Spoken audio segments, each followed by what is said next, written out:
Hey guys, this is Tauna. Today we're going to be talking about Commander's new upcoming bracket system and how I hope it works. You know, if it's not going to work that way, I hope that they do make some adjustments to it. This is all very, very new, very work in progress. So just kind of keep that in mind as I'm going through, and preferably just leave comments until the end, just until I finish everything I'm going to say, just so that way you're not kind of cutting yourself off and saying something just before I end up talking about it anyway. So a little bit of background. The Rules Council for Commander was dissolved and they gave command of the format over to Wizards of the Coast due to threats against them that were credible about the bans that they made. I don't think they went about those bans the best way that they potentially could have. They kind of didn't do anything for quite a while and then all of a sudden chucked out 4 big bans at the same time. You know, I think there's a big conversation about that kind of aspect, as well as the fact that, you know, these people who did these threats, just get out of Magic, please. Just leave the community. Thank you. And after that, they, you know, gave it over to Wizards and they said, hey, you guys need to take charge of this, please. And from there, Wizards did a blog post as well as they did a stream. And a lot of this is going to be coming from the stream where they kind of talked about a lot of it to do with this bracket system and basically what Wizards is going to do about the future of Commander. Now, it looks like it's mainly going to be led by Gavin Verhey and Aaron Forsyth. You know, Aaron's in charge of all Magic design. So, yeah, and Gavin's just been huge for Commander. So I'm really, really happy with him being like the head of this. Obviously, you know, there's going to be times when they're going to get overridden by people who just want to go after money and stuff. But I'm kind of hopeful for the future of it. But we're not kind of talking about that stuff. We're talking about specifically the bracket system they discussed. So what is the proposed bracket system? I'm calling it brackets, but you could call it buckets, you could call it whatever. They said Commander Power Bracket, so that's what I'm calling it. So it's a way to essentially describe your deck to other players power level wise. Cards and combos will be put into different brackets depending on how powerful and game warping they are. So stuff up in Power 5 bracket, Power 4, bracket 4, whatever it is, those are the big, you know, strong cards that essentially either win you the game or get you very close to winning the game, that are generally going to be those kind of big, huge staples that absolutely, like, from there, you're in a place to be able to win, or you just win because combos are ranked here as well. So, like, you know, the Thoracle kind of combos are up there too. Spoiler for later in the video.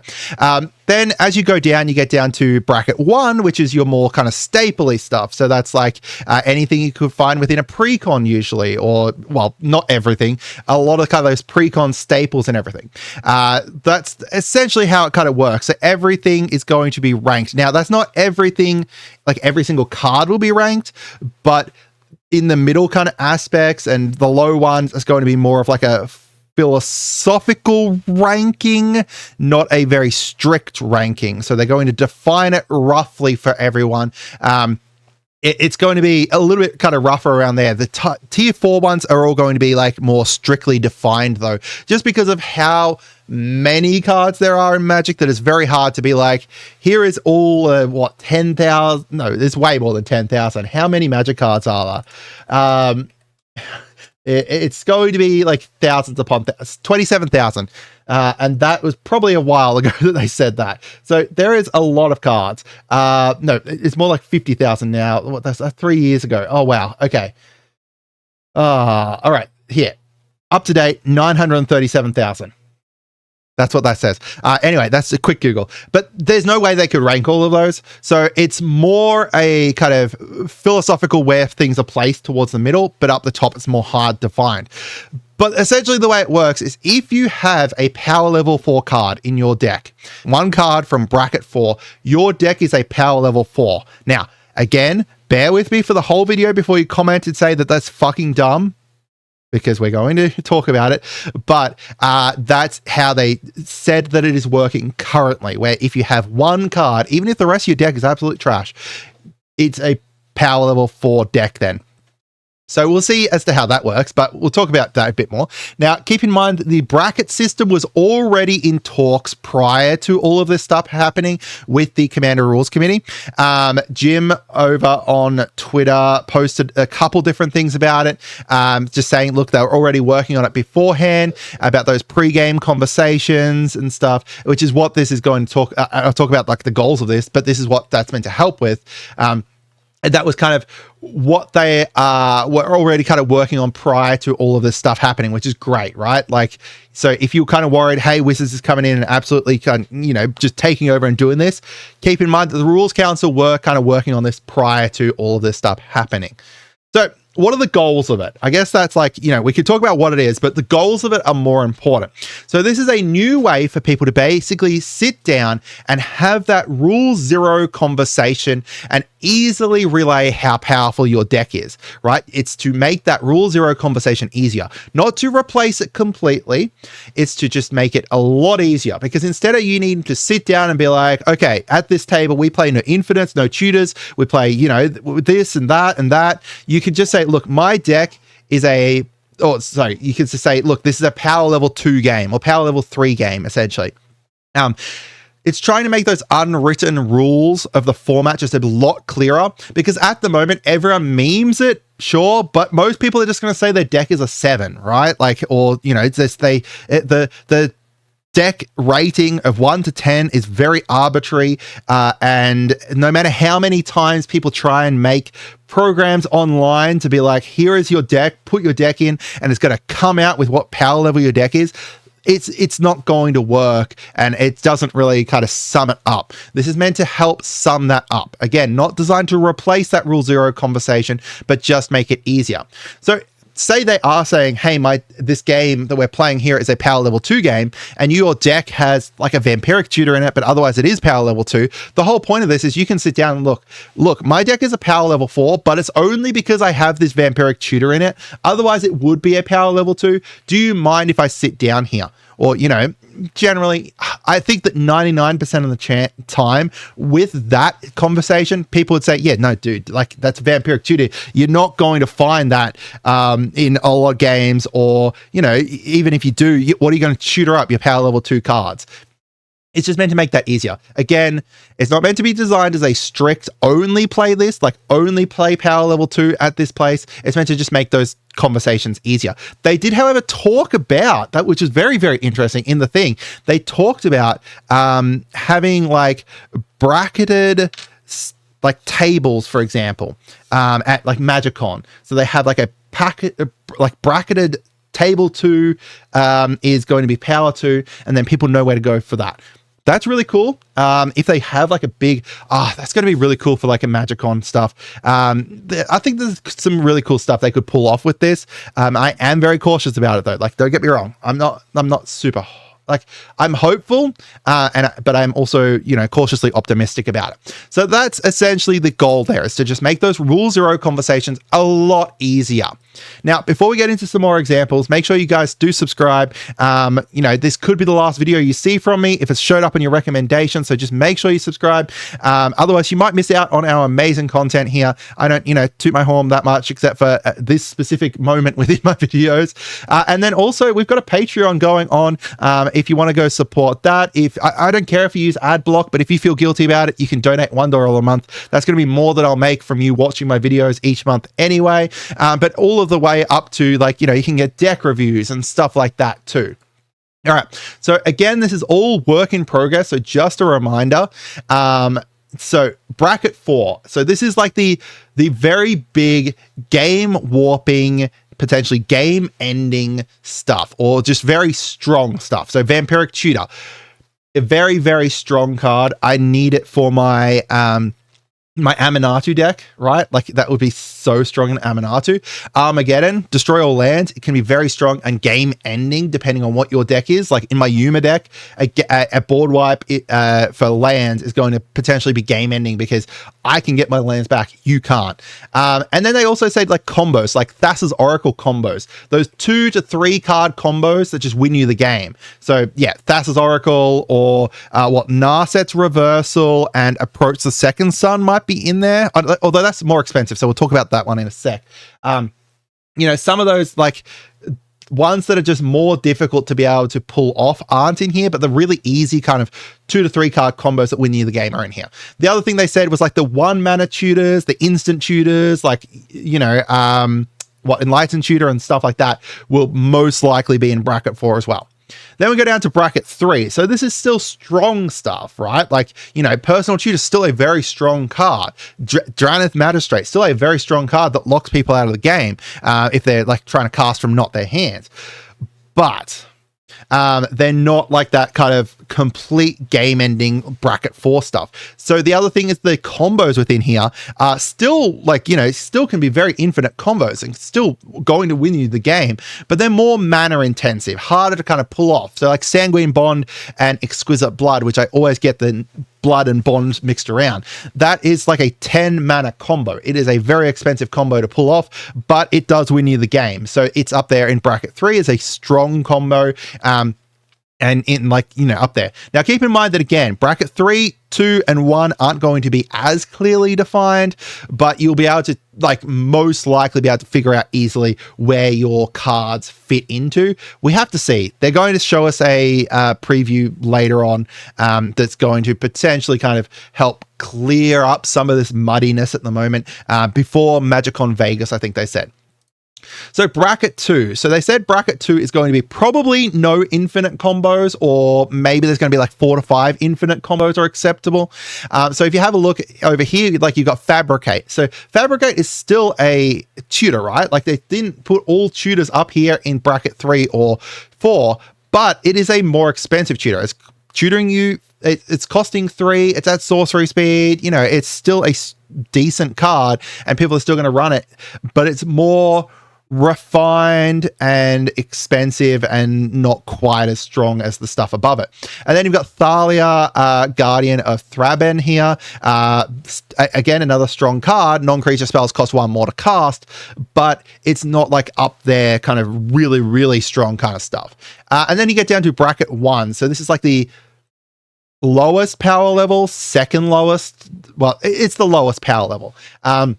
So there's going to be so they talked about specifically Swords to Plowshares and Grave Titan. They showed both of those two. They said also later on Polluted Delta would be in here. So it's not necessarily, you know, power-wise as to where they fit necessarily. It's kind of like a combination between power and other stuff. It's a more kind of complicated system than it seems from the surface kind of stuff. Because they said, you know, specifically Polluted Delta going to be in there because it's not going to win you the game, Polluted Delta, or, you know, do a huge amount of stuff besides getting you to tutor up a land. It's still a very, very strong card, but it's not going to kind of end the game kind of strong.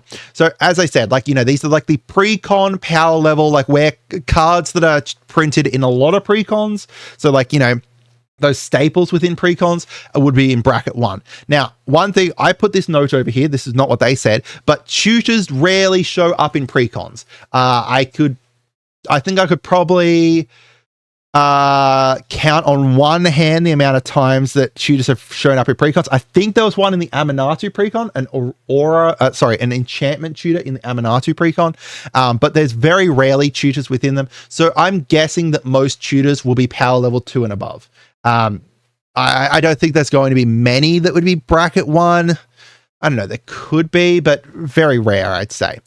All right. Then they also said, you know, about Soul Rings. They said Soul Rings essentially a bracket 0. It's never going to be banned. They want to keep it around. It's like a staple. It's like it's the embodiment of Commander. It represents Commander, right? It's such like a big staple card that if you're building a Commander deck, there is a 99.9% chance that it has Soul Ring in it.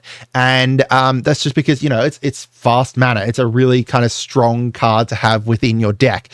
They said, you know, it's not a card that's going to be banned, and it's going to be like one of those super duper staples forever, essentially. So, yes.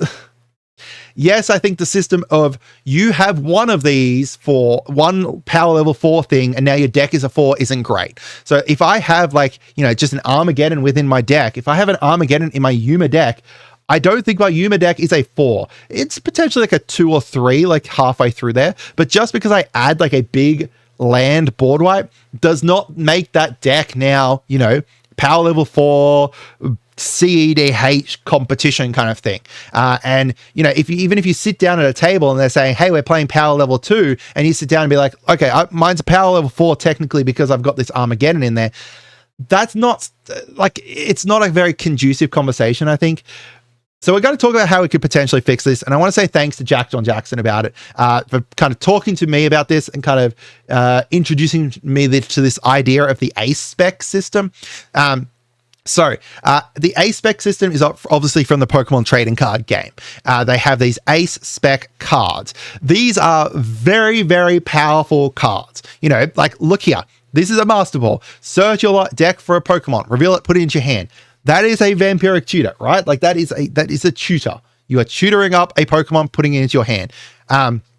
Very, very powerful cards that are meant to be essentially game changing. Hence, they also have a limit of 1. You can have 1 ace spec card in your deck, not one of each.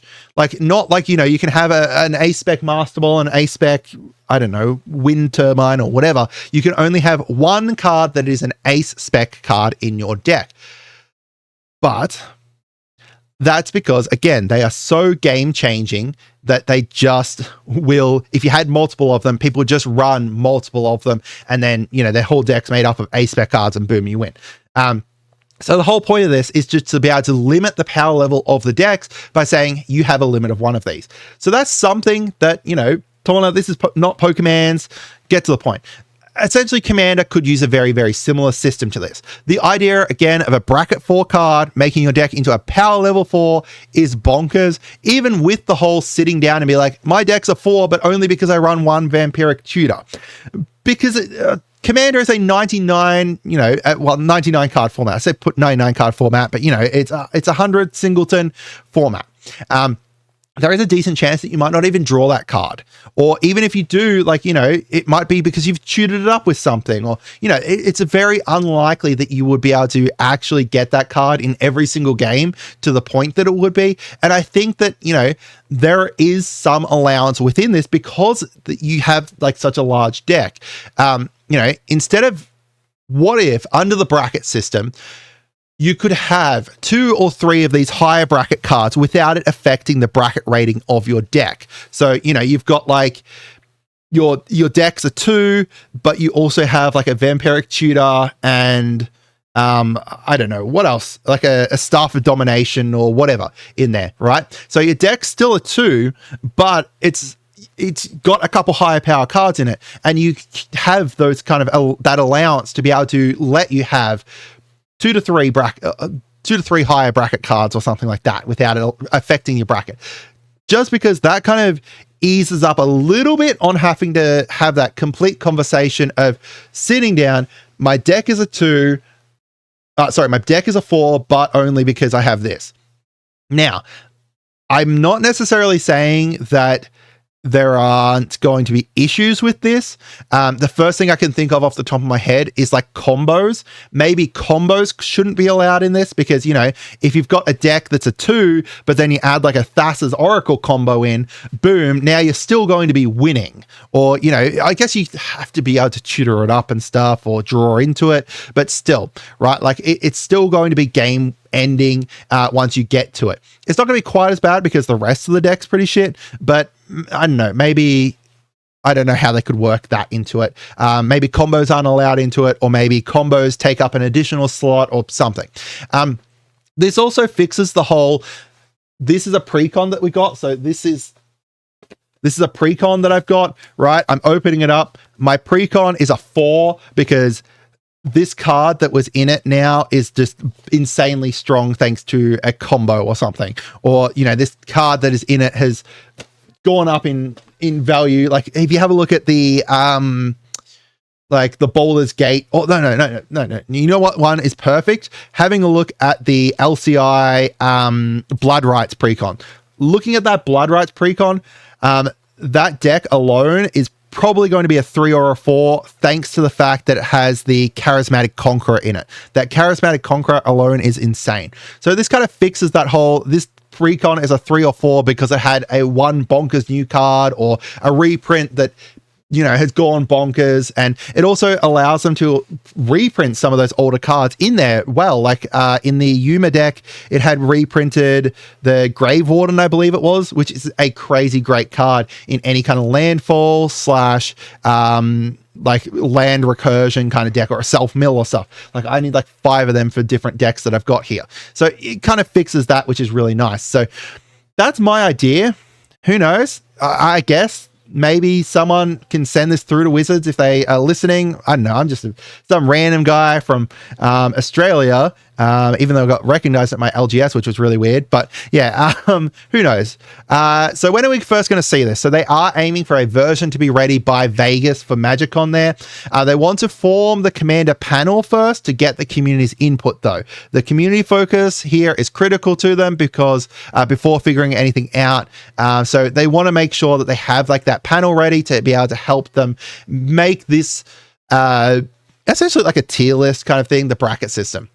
So what do you guys think? First of all, what do you think of the bracket system overall? What do you think of my potential fix for it? Do you think that's something they'll implement or not? I hope you guys had a wonderful day, and make sure you guys subscribe.